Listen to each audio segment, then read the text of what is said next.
get set. Where them haters, where them hoes, where them throws, you know what I'm saying? Cecil. 1, 1, 2, 1, 2, 3, 1, 2, 3, 4, 1, 2, 3, 4, 5. One thing on this channel, if you don't like the way I do my videos, then this channel is not for you. And I guess I'm just not the instructor for you. Because they're not going to sit up here and just try to show off with me doing a bunch of things to people and breaking a bunch of stuff all the time. I'm not going to be doing that yet. But there's going to come some time when I got a little bit more time and a few more people who are willing to volunteer themselves. They have to be willing to volunteer themselves for some risk of injury just to try to impress you, internet. I don't believe in doing that. And I have enough material around the house to be breaking stuff all the time. If you want to find some stuff with me doing things like that, just go invert your selection on the videos and look at some stuff that's earlier. I got some footage of me breaking and doing some one steps and things like that. But the thing I want to get to is a discussion. It's actually a discussion I had with a student on Saturday. And his question is, will the Olympics ruin karate? I know I've talked about this in a video before, but I'm going to talk about it again. So, will the Olympics ruin karate? Subset, especially the way it's ruined Taekwondo. And I have to say yes and no. Yeah, it's going to ruin things because a lot of people are going to just train for the contest, train for the sport. And then what you think of as karate is going to become pretty much geared towards the Olympics. So maybe they'll come up with Olympic karate, just like they have Olympic Taekwondo, which is WTF. And a lot of the stuff for character development, self-improvement, self-defense, where you don't necessarily have to be a fighter, but you do have to know how to fight so that you can protect yourself and learn how to avoid situations and things for health. That's either going to be, it could be lost or it could end up being classified as something else. Or like what I did with Cecil Taekwondo, people are going to form their own subset of karate where they're preserving those type of things and putting their own twist on it, and it'll continue to move forward. Now, all that being said, do I necessarily think it's a bad thing which I know is going to happen, that the Olympics may change karate? No, I don't think it's a bad thing. Do I think karate needs to change? No, I don't think karate needs to change. But at the same time, I don't think the change that I don't want is going to really be bad. Because like I told my student, you have to look at it like this. If you want the martial arts to survive beyond just us few select obsessive nerd people, if you want regular people to practice it, you're going to have to do it in things that regular people understand, in terms that regular people understand. Forms is something that regular people don't understand. Competition, trophies, I can go to the Olympics, I can watch it in the Olympics, I can end up on a cereal box, I might end up with a music video or something like that on the internet because I got gold Olympic medals. People understand that. Regular people understand that. And that's going to bring more attention to karate. If it's not on TV all the time, outside of it, being a subtext in action movies, people are just not going to relate to it. People think of Taekwondo as kicking, right? Taekwondo's main weapon is supposed to be the foot. But that's because of what they see in the Olympics. That's going to get more people interested. That's one of the reasons why Taekwondo is the most popular martial art in the entire world. It's because it got into the Olympics. People are going to get their kids involved.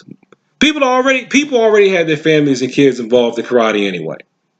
But even I have seen, it seems like the popularity of it is starting to dwindle down a little bit.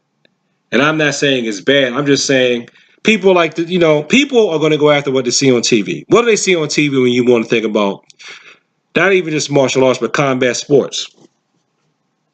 They see, in America, they see boxing on television. They see MMA on television. Those are the two main things that regular people see. If you want to go, I'd say one standard deviation away from regular people, you may be able to tune in and see some college wrestling. I've watched that from time to time. But on American television, you really don't see any judo or jiu-jitsu or things of that nature if it's not in the cage. Now, American culture, like it likes to do, gets exported all over the world. So now it seems like, from what I've been seeing and reading and hearing, MMA and stuff like that is picking up in China, especially with the advent of people like Xu Xiaodong. People like American culture. They're gonna look at the American way of doing martial arts, even if the martial arts comes from their culture. They're gonna go into the thing because people like the new stuff and the new thing. So that's what's gonna have to happen. You're gonna have to make some concessions and some changes. You got to do stuff to get people to watch it on television if you want it to survive. I'm sorry, that's just the way it is. I hear judo's very big in France. I don't know. I know that Taekwondo and judo are making some inroads in Africa. One of my instructors that I have now, who is helping to, well, I shouldn't say helping, he helped me get my style legitimately certified and recognized, Grandmaster Joe Parrish. He's got students in Africa, and I've seen a video of people learning Taekwondo in Africa. So, if we're going to have what we think of as traditional martial arts survive, everybody's got to get in on it. It can't just be something that you keep hidden away to yourself because you realize it's important, but then you're going to wonder why nobody else is doing it with you. So, some people might call it pandering. Some people might call it whatever. I just call it, if you want everybody else to participate in what you're doing, then you got to do something that everybody else cares about. And like I said at the beginning of this video, the way and the reasons why those of us who are probably 2 or 3 standard deviations away from the middle of regular people, while we do it, we're going to find a way to get what we need and get those things practiced. Those type of things, that's what the seminars are for, like the seminar I've reviewed on this channel. They cater to the people who are the more select nerds who want to get into the combative and self-defense applications of this stuff. So what do you think about karate going to the Olympics? Karate going to the Olympics? Yeah, you think it's good, bad, or whatever? I don't see anything. What's wrong? I don't see anything wrong with that. But I'm surprised they're not already in the Olympics. Well, Taekwondo made it and karate didn't. I think it might have been because they felt like it was too similar to Taekwondo, from what I was told. Oh, okay. So not have both of them. Right, but now they're going to have both. Oh, okay. When did that start? I can't remember. What's the year for the Olympics? I think it'll be 2022. Is it every 4 years? Yeah. So they started. When did they start the Taekwondo though? Taekwondo started in 1988. Oh, okay. If I'm not mistaken. Year I graduated high school. So some people are still thinking it's too similar. What's the point? Right. Is that it? Do you feel like it's completely different? No. Do you think it's too similar? I think they're similar. I don't think it's too similar. So what do you think, then? I mean, I want to see both. I'd love to see every single style in the Olympics. Mm-hmm. I mean, Taekwondo comes from karate, so. Mm-hmm. But you don't think it's so similar that what's the point? Nope. Of it? But see, I'm biased. Yeah, because you're right. Because you're a martial artist. Right. So I want to see everything. I wouldn't care if every subset of karate had its own thing, and every subset of Taekwondo had its own thing, and Tang Sudo was in there too. I love it. Okay. But I know I'm biased. But no, I don't think it's too similar. Yeah. Because the Taekwondo that's in the Olympics, that's the one where they do mostly kicking. Uh-huh.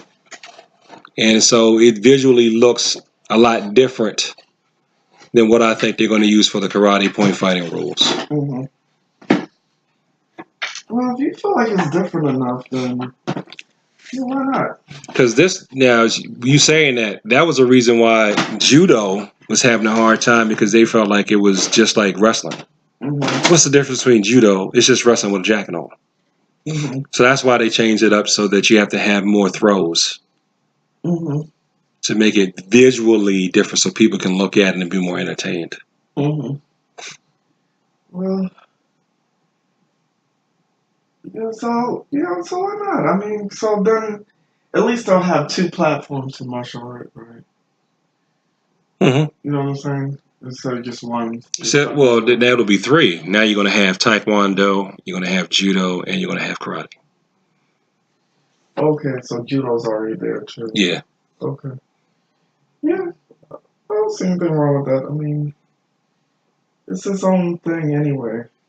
But you know, some people are purists and go, "Oh, it's going to corrupt it," and all that type of stuff. Yeah, I don't know about all that. I don't think it'll corrupt it. So, because I mean, it's just like with track, they have all different types of long jump, short jump, you know, stuff like that. Right. So, just have more variety, Right. I think, for martial arts and people that love martial arts. Mm-hmm. Well, so Mrs. Cecil agrees. So thanks for watching this video. Like, comment, and subscribe. Please share this with people like to talk about the martial arts. Leave your comments below too. And if you want to, instead of leaving me a real long paragraph, can you just leave me a link to your video so both of our channels can get more views? I'd appreciate that. And peace. And thank you for your time.